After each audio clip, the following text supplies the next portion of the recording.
Sanjay Raina advocate, convener legal cell, law department,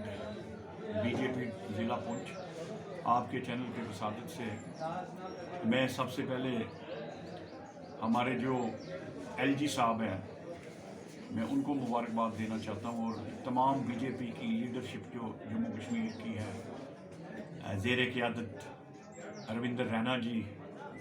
organising secretary माननीय अशोक कोल जी, हमारे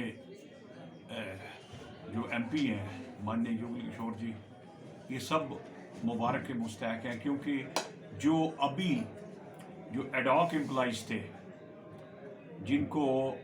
LG सरकार में लगभग 12,000 पीडीडी के एम्प्लॉइज़ थे जिनको रेगुलराइज किया गया है। मेरे ख्याल ये बहुत बड़ी खबर है और इसके लिए वो मुबारक के मुस्तहक है। इसी तरह मैं एलजी सरकार से और जो हमारा शीर्ष नेतृत्व है उनसे मेरी गुजारिश है कि बाकी जो महकमे हमारे जैसे पीएचई का महकमा या और बाकी एंसेलरी हैं, पीडब्ल्यूडी में लोग हैं, फ्लोरिकल्चर में हैं, या बाकी जहाँ भी हमारे जो लोग जो एडॉक बेसिस पर लगाए हुए हैं,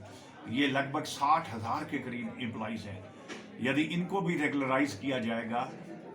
जाए तो एक बहुत बड़ा बेनिफिट जम्मू कश्मीर के लोगों को होगा, उनके घर परिवार की दुआएं इस सरकार के लिए होगी, क्योंकि ये सरकार जो है हमारी जो नरेंद्र मोदी जी माननीय प्रधानमंत्री जी की क़यादत में भारत में चल रही है, इनका एक नारा है सबका साथ, सबका विकास, सबका विश्वास। और उसका कारण ये है कि ये जितने भी पेंडिंग मैटर्स हैं जो पिछली सरकारों ने रखे हुए हैं, जो इस वक्त कई सरकारों की सरदर्दी बन गई है, उन सभी मसलों को हल करना चाहते हैं। मुझे लगता है कि आने वाले समय में एलजी सरकार ये जो मैटर्स मैंने उबारा है, ये बाकी जो जिनको रेगुलराइज करना है उनको भी रेगुलराइज करेगी, ताकि ये बहुत बड़ा इस्तेफादा लोगों को बेनिफिट हो सके और ये सारा क्रेडिट जो है इस सरकार को जाएगा। दूसरी बात, मैं एक और मुबारकबाद देना चाहता हूँ, ये जो हमारी हवेली की कॉन्स्टिट्यूएंसी जिसको रिजर्व खाते में रखा गया था, तो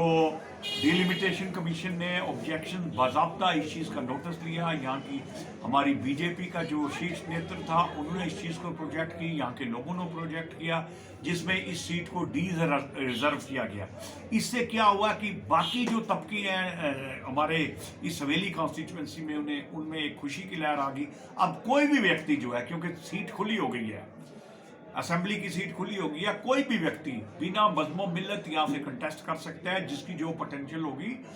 जिसने जो समाज के लिए जितना काम किया होगा वो जीत सकता है। तो ये बड़ी खुशी की बात है। और एक और चीज़, ये जम्मू पुंछ पार्लियामेंट्री कॉन्स्टिट्यूएंसी जिसका हमारा ये government of India delimitation commission ने ज़िला राजौरी और पुंछ को जो है उधर अनंतनाग के साथ लगाया हुआ है, मुझे लगता है कि इस पर भी काफ़ी रिजेंटमेंट शो किया है यहाँ के लोगों ने, क्योंकि हमारा जो पीर पंचाल के इस तरफ का कल्चर है, राजौरी, पुंछ, जिसमें सुंदरबनी, दशहरा वगैरह सारे एरिया आते हैं, हमारा कल्चर अलग है, हमारा रहन सहन अलग है, हमारी बोली अलग है, हमारा सब कुछ अलग है। इसलिए एक पीर पंचाल एक नेचुरल बैरियर था। तो मुझे लगता है कि हमारी जो डिलिमिटेशन कमीशन है इसका भी कॉग्निजेंस लेगी और ये जो जैसे जम्मू पुंछ जो सीट है उसको वैसे ही रखेगी, क्योंकि अगर ये कश्मीर के साथ लगाते हैं तो मैं आपके चैनल के वसादत से ये कहूँगा कि जो कश्मीर में ये जो मिलिटेंसी चल रही है या अपराइजिंग जो वहाँ पर चल रही है वो यहाँ बॉर्डर तक आ जाएगी। तो कल ये पार्लियामेंट्री कॉन्स्टिट्यूएंसी अलग कश्मीर के साथ लगाई, परसों ये होगा कि कल ये फिर यही डिमांड होगी कि राजौरी पुंछ को कश्मीर से लगाया जाए। तो एक जो नेचुरल पीर पंचाल बाउंड्री थी वो खत्म हो जाएगी और वो हमारी आवाम के लिए वो ठीक नहीं है, खुसूसी तौर पर माइनॉरिटीज़ के लिए ठीक नहीं है, खुसूसी तौर पर जो गैर कश्मीरी लोग हैं उनके लिए ठीक नहीं है, क्योंकि हमारा कल्चर उस तरफ नहीं मिलता है। तो मुझे पूरी आशा है कि हमारा जो बीजेपी की सरकार है वो इस चीज़ की कॉग्निजेंस लेगी, जम्मू पुंछ जो पार्लियामेंट्री कॉन्स्टिट्यूएंसी उसको यथास्थिति में रखेगी। इसके अलावा मेरी सरकार से गुजारिश है कि जो भी हमारे कोई पेंडिंग मैटर है, एम्प्लॉयमेंट का मसला है हमारी टनल्स बन रही हैं, उसके अलावा जो है हमारा जो रोड्स के मसले चल रहे हैं, मुझे पूरी आशा है कि आने कार है वो इस पर पूरी तरह से तवज्जो देगी। ये टोडाल की बिल्डिंग है, मुझे पता पीछे 1,45,00,000 का इसका हुआ था, लेकिन अभी तक कोई काम शुरू नहीं हुआ है। तो सरकार को, एलजी सरकार को डेवलपमेंट के मुद्दों को ऊपर भी फोकस करना चाहिए। और दूसरी गुजारिश ये है मेरी कि आने वाले वक्त में, जैसे कहा है कि माननीय गृह मंत्री जी ने भी कहा है, एलजी साहब भी कहते हैं कि आने वाले वक्त में जो है वो जल्दी असेंबली के इलेक्शन होंगे। मेरे ख्याल डीलिमिटेशन की जो प्रक्रिया ऑलमोस्ट कंप्लीट हो, जो भी चीज़ें हैं, कुछ चीज़ें बाकी बची हैं उनको पूरा करें और उसके बाद असेंबली के इलेक्शन जो हैं वो जल्द से जल्द हों। क्योंकि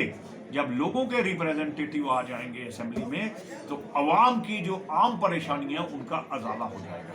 तो मेरा ख्याल है इस समय के लिए ये जितनी भी इशू उठाए हैं मैंने, और जो खसूसी तौर पर जो रेगुलराइजेशन का इशू है एम्प्लॉइज़ का, वो बहुत ही मुबारक है। और जो बाकी लोगों की रेगुलराइजेशन है उस पर भी सरकार जो है वो तवज्जो देगी। धन्यवाद।